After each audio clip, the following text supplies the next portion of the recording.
Hello everybody, I'm Kyle Macy.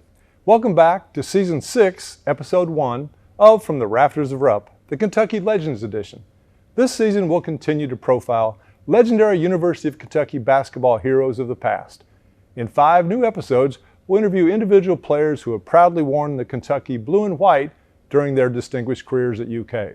And we'll visit with one gentleman who helped build the University of Kentucky athletics brand into one of the most recognizable college basketball trademarks in the country. So we invite you to sit back and enjoy this season's first episode of From the Rafters of Rupp, the Kentucky Legends Edition. Between 1980 and 1984, Jim Master scored a total of 1,283 points at Kentucky. The 6'5" shooting guard from Plymouth, Indiana, was an outside threat to score every time he touched the ball and helped lead Kentucky to 3 SEC titles, 1 SEC Tournament championship, and an NCAA Final Four appearance. I recently had the opportunity to sit down with Jim, and we began our conversation talking about his earliest memories of playing the game of basketball.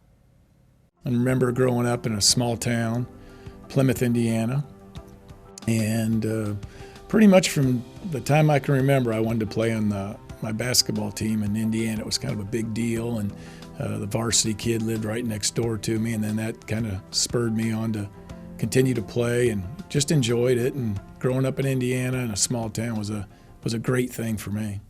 The youngest of 4 children, Jim's family valued the lessons learned through their involvement in sports. Jim developed the necessary work habits needed to improve his game and over time established himself as one of the nation's premier shooting guards. If I played 10 hours a day, I'd play on my own 8 and then 2 hours with the other boys. So I tried to develop my skills, which little I had was shooting, but probably because I just shot all the time by myself doing different drills. So I think it was more of that, and then no doubt looking up to the high school players when I was younger thinking, oh, I want to do that. In his junior year in high school, Jim averaged 25.5 points per game. In his senior year, he led the state of Indiana in scoring with a 27.8 points per game average and led his Ft.Wayne Harding High School team to its first sectional and regional tournament championships in school history. In 1980, Jim Master was named Indiana's Mr. Basketball. They would call you like a week before, do you remember? And so they call me, I get up out of bed, I'm 18 years old, roll out of bed. My mom says there's someone on the phone. So I answer the phone, and back then you don't have a cell phone.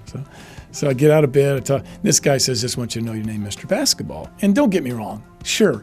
But so I go back to bed. I don't say anything to my mom, And so she comes in and says something. I said, well, Mom, it was the guy calling me, I was Mr. Basketball. But my point was, Kyle, I should have been Mr. Basketball. I told her, I said, I'm not that excited. I thought I was supposed to win. So I did. But yes, as I get older, beautiful thing, huge honor, biggest honor of my life. Jim was also named to the McDonald's High School All-American team. He was a parade All-American, and he represented Indiana as Mr. Basketball during the annual Kentucky-Indiana All-Star Series.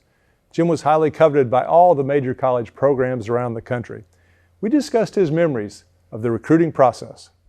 For me, my process was fun, beautiful, none of the awful things you may hear about in the papers these days or in the past 30 or 40 years. Mine was all good, but it was Indiana, Purdue heavily, Notre Dame heavily, and I knew I wanted to stay fairly close. So I almost knew. The good news for me was, Kyle, I knew from day one I either wanted to go to Notre Dame.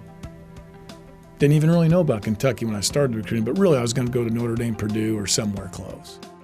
The Notre Dame Fighting Irish, with Coach Digger Phelps at the helm, proved to be Kentucky's biggest recruiting challenge to capture the playing services of Jim Master.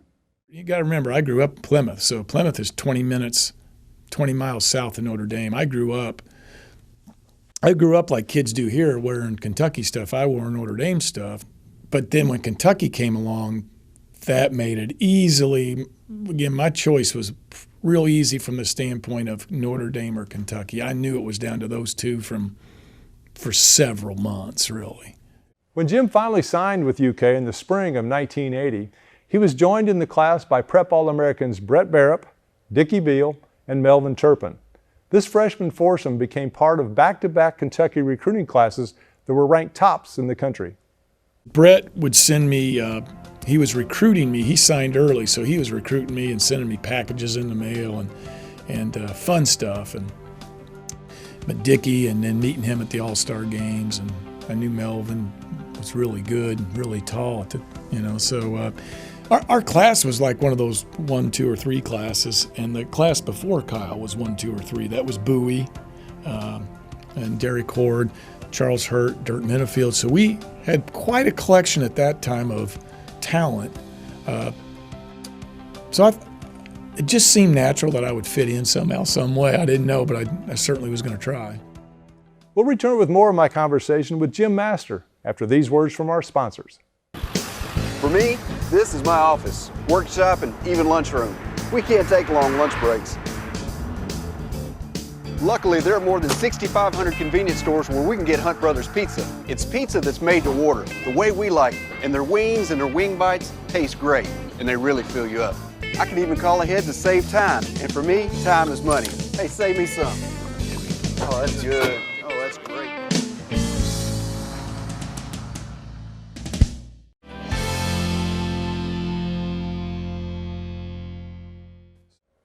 Jim Master enrolled at the University of Kentucky in the fall of 1980. The transition from high school to college was not an easy one for him. Jim shares how his adjustment to college life helped him grow as a person, both on and off the court. I think it was tough. Again, I can only speak for myself. I was nervous. I was nervous about my academics. So the joke there, though, was the best grades I got in my career at UK was the first semester, because I was scared and I really buckled down. Then I was like, oh, okay, I can do this, and probably slacked off after that. But it just shows you. So you're nervous a little bit, just like with basketball, going to these practices and seeing these great players. You have doubts sometimes, but then you kind of play through it, and sometimes it clicks and you think, well, I know I can do it. And then it starts becoming how well I can do at it. So I enjoyed my experience at trying to learn like that. In only his third game as a Kentucky Wildcat, Jim's home state school of Indiana came rolling into Rupp Arena, ranked 5th in the country. With Dirk Minifield in early foul trouble, Coach Hall inserted Jim at the point guard position. Jim responded by scoring 10 points on the night and helped lead the Cats to a memorable 68-66 win over Bobby Knight's Hoosiers. I was not what you would call a great ball handler. I was okay at the time and probably had a little cockiness in me at the time, but there was no way. And Kyle, why'd he do it? I have no idea. I thought Bobby Knight knew what he was doing. I would have said, go pressure him, go pressure him, go pressure him. And Isaiah Thomas, they would pass me the ball, and he would go to the other end of the court. And I swear, I'd be like, thank God, thank God. And you know what I mean? Some of their defense was more half court. Right. Well, if they knew how scared I was, they should have made it full court. And played unbelievable. That was one of my better games. Played great, fun against somebody like him, and we won the game. That was a big moment. The Cats finished the 80-81 regular season 22-4 and were ranked in the top 10 for the entire season.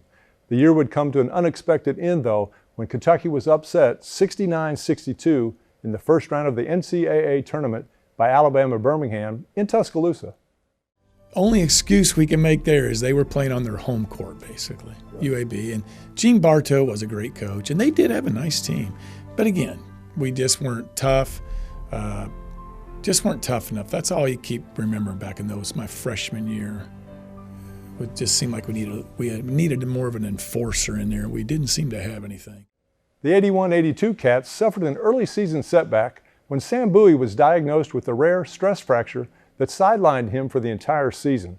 Leading scorers Derek Horde and Jim Master went on to lead the Wildcats to a 20-6 regular season record. Kentucky entered the NCAA Tournament ranked 15th in the country. We were pretty exciting my sophomore year. And Dirk Minifield and I played real well, like in December. And it seems like we always played pretty well. And I think we did pretty well then. But again, we didn't have Bowie. We didn't have, I don't think, what I would call an enforcer. But if I remember right, we had a decent year. Once again, the Cats season ended abruptly. Not a single Wildcat scored in double figures as Middle Tennessee State ousted the Kentucky squad 50-44 in the first round of the NCAA Mideast Regional played in Nashville, Tennessee. The 2 years of existence was tough because I'm embarrassed about it. We got beat 2 years by two teams that we're not supposed to get beat by, haven't won an NCAA tournament. So Very embarrassing, Kyle. Very embarrassing. Hoping for something better. Prior to Jim's junior season, Kentucky set out on a 3-week basketball tour of China and Japan.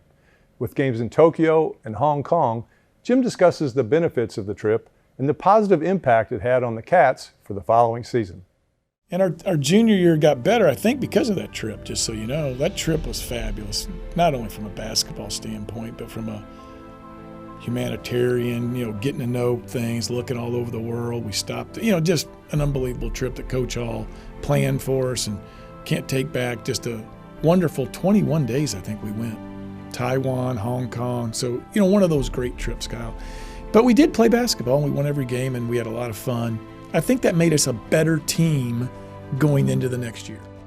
The 1982-83 Cats were once again without the services of All-American center Sam Bowie. Kentucky still maintained a top 10 ranking for the majority of the season. 6'10" Melvin Turpin led the team in scoring with 16 points per contest. Jim followed Turpin in scoring, tossing in 13 points per game. Jim discusses one defeat from that junior season to Auburn that remains in his mind to this day. Charles Barkley beat me in Rupp Arena, and that was the only game that we lost in Rupp Arena my 4 years there. That was a regular season game. And I had 29. I don't know if anybody heard that. That was my college high. So in a losing effort, I thought I did all I could. Did you know we both have even-numbered birthdays? Yeah, I suppose we do. And we both love chocolate cake. Yeah, we sure do. And both of our mothers have an S in their name. Fascinating. It's like we were meant to be together. Home and auto, they just go together. Save when you bundle your home and auto insurance. Whoa, we're even both right-handed. Wow, that can't be a coincidence. Here in the Commonwealth of Kentucky, we are blessed. We have opportunities some can only dream about. The ability to create and grow jobs and provide opportunities for upward mobility. A place that fosters innovation and excellence made possible by affordable and reliable energy. Energy that fuels our economy, provides better opportunities, and increases the quality of life for our neighbors. Fueling Kentucky, fueling America, fueling growth. Friends of Coal.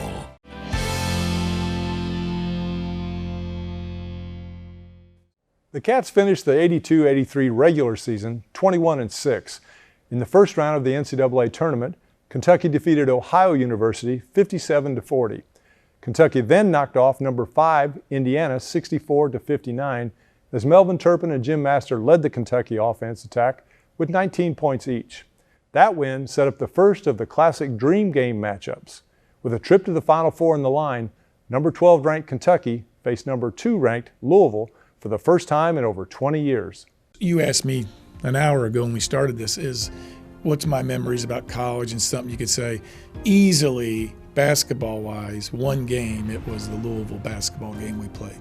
Easily. My biggest game, biggest memory, the biggest awareness, NCAA Tournament, going to the Final Four if you win. So that was that came right there. So huge, biggest game I ever played in. I played in the Final Four game. Biggest game ever. And everything and all the hoopla and what was at stake. And ironically enough, where do we play him? And we play him in Tennessee at Stokely Arena, which we never had much luck in. In a classic nip and tuck Elite Eight contest, Louisville led Kentucky 62-60 with time running out in regulation. As the clock expired, Jim Master nailed a 15-foot jumper just left of the key to knot the score at 62 and send the game into overtime. I always used to say the easiest shot to take and was the one you had to take. Well, the clock was running out. A lot of people that don't get it, of course you get it. I still remember people saying, "Damn, weren't you scared? Weren't you?" I said, "No, that's the easy one. The clock was running out. Coach Hall couldn't say not shoot." The Cardinals turned up the heat in the overtime period and pulled away with an 80-68 win over Kentucky and advanced to the Final Four. The loss was heartbreaking for the Cats and for the entire Wildcat fan base. Jim recalls the significance of playing in the original Dream Game and the frustration of not bringing home the W. Once the game started, how that works. I wasn't even thinking about it, and it was wonderful and beautiful and a competition and all that, but I'm sure as anything in life, there's more stress on you watching your son play than you playing. More stress, Coach All watching it probably, But we were right there. It was that one of those games that you see on TV. It's going right down to the wire. We had a big chance, and when we had our chance, we didn't do it. So, as luck would have it, Kentucky opened up the 1983-84 campaign playing against, that's right, the Louisville Cardinals. So we haven't played them in 25 years. We just played them 6 months ago, and now we're playing them again. Pretty funny, I think. And Kyle, it's in Rupp Arena, so of course we won. And we slaughtered them, but we should. It's not the same teams. We had a way more experienced team. Had Bowie back for his first game. But he was, in all fairness there too, Sam Bowie wasn't Sam Bowie of 2 or 3 years ago. And he really never, I don't think, got that way until maybe even in the pros a little bit. Kentucky knocked off Louisville in Rupp Arena 65-44. Senior Jim Master led all scorers with 19 points. Kentucky went on to finish the regular season 23-4 and ranked 3rd in the country. The Cats won the SEC tournament, then defeated Brigham Young, Louisville, and Illinois in the NCAA tournament to advance to the 1984 Final Four in Seattle, Washington. It is an experience to go to a Final Four. Even back in '84, it was pretty dang big back then. But you got to prepare those kids that it's like a wild house when you go out there. Just different. Just feels different. Kentucky's Final Four squad featured the starting lineup of Dickie Beal and Jim Master at the guards, Sam Bowie, Melvin Turpin, and Kenny Walker on the inside. Kentucky's Final Four opponent, the second-ranked Georgetown Hoyas, led by Patrick Ewing and coached by John Thompson. The game was played at the Kingdome in Seattle, home to the Seattle Mariners and the Seattle Seahawks professional football team. If you were going to build a place to play basketball, that would not be your first choice, okay?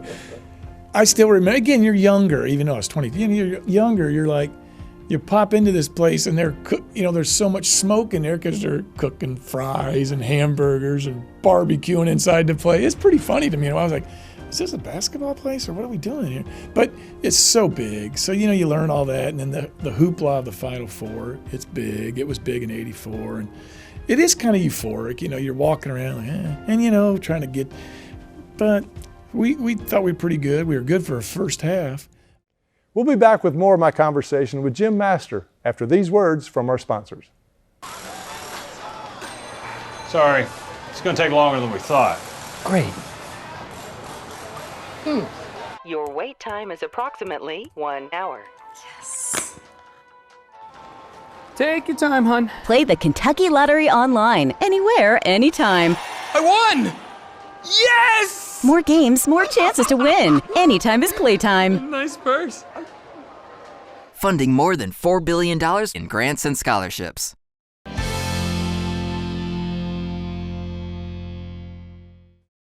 Kentucky led Georgetown by as many as 12 points in the first half and held a 7-point cushion over the Hoyas at the break. Everything came pretty easy to us, and that's my theory. It was almost like they were in a fight the whole time. So they were in a fight, and we kind of was like, man, we're kind of doing this thing. We're ahead. And I really do think it had a lot to do with it. They had already knew they were in a fight and they were coming. We were kind of over there saying, well, we're doing pretty well. We're up. Didn't maybe have the fire in the belly when we probably should have. The shooting woes for Kentucky in the Georgetown Final Four game have been well documented. The Cats missed their first 11 shots of the second half and finished the second stanza shooting a dismal 3 of 33 from the floor. They were great, and they were a great defensive team. And it's Patrick Ewing. But they also were physical in a time when the sport hadn't figured it out. They might call the first foul, but then he just hit him again. Well, I won't call that. They knew how to play that physical game, and it was kind of coming in. I think it had a lot to do with it. I think it had a lot to do, we weren't as tough and prepared for something like that they were. Georgetown dominated the second half and outscored the Cats 31-11 in the final 20 minutes of the contest.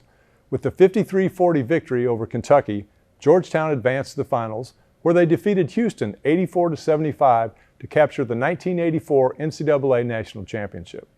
Final Four was a big deal, but it's also another bittersweet one, almost to the mountain.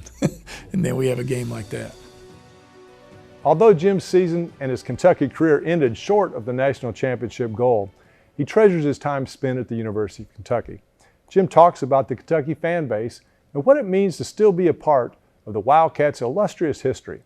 Easily the uniqueness of Kentucky basketball, and you've been around, you know. Back when I played, and Michael Jordan and Matt Doherty from North Carolina, who I know and know well still, when we were young men playing and doing these games and playing in camps, Michael Jordan, no kidding, all the time, Jim, tell me about Kentucky, tell me about Kentucky. This is Michael Jordan. And the biggest factor, I say, Michael, they come out and watch us practice. There's 20,000 people and come out and watch us practice. They just couldn't grasp how big it is on the fan level. And almost no one can. You've played in Indiana. There's a lot of nice fans, but there's not even anywhere close to what people will do here to go watch a game, not only in person, on TV, on the radio, or if one of the players goes to a parade in London, Kentucky. What? Oh, yeah, there's 10,000 people down there who want to talk to them. So even other people, they don't have that base like we have, and that does make it by far the most unique place to play college basketball in the country. Master was selected by the Atlanta Hawks in the 1984 NBA draft, but never participated in an NBA game. He worked for a while as a broadcaster for Raycom and the UK network. Now Jim works in Lexington as a financial advisor.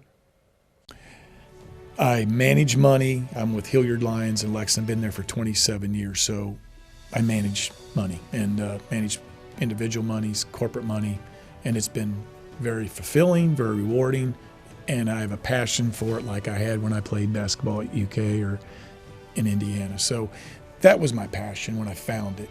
And the other was fun, though. I enjoyed it, but I just couldn't do both. Jim provided a lot of great memories for Wildcat fans during his playing days at Kentucky. I asked him how he would like to be remembered by the Big Blue Nation. Well, of course, I hope they forget all the bad plays I made and just concentrate on the few good ones I made.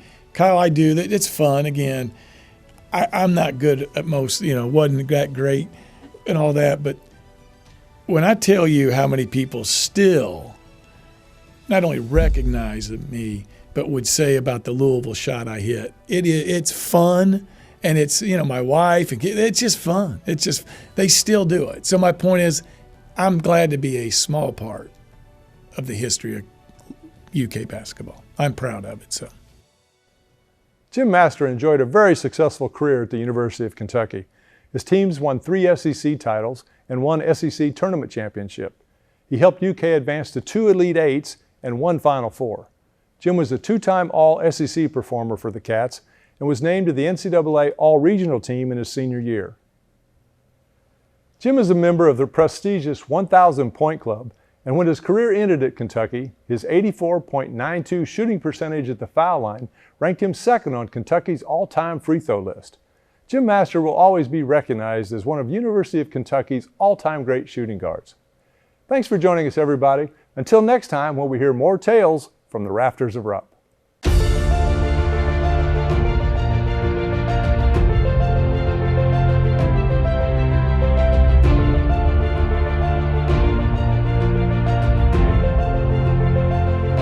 From the Rafters of Rupp was brought to you by Bud's Gun Shop, Double Dogs, Friends of Coal, Hunt Brothers Pizza, Kentucky Farm Bureau, and by the Kentucky Lottery.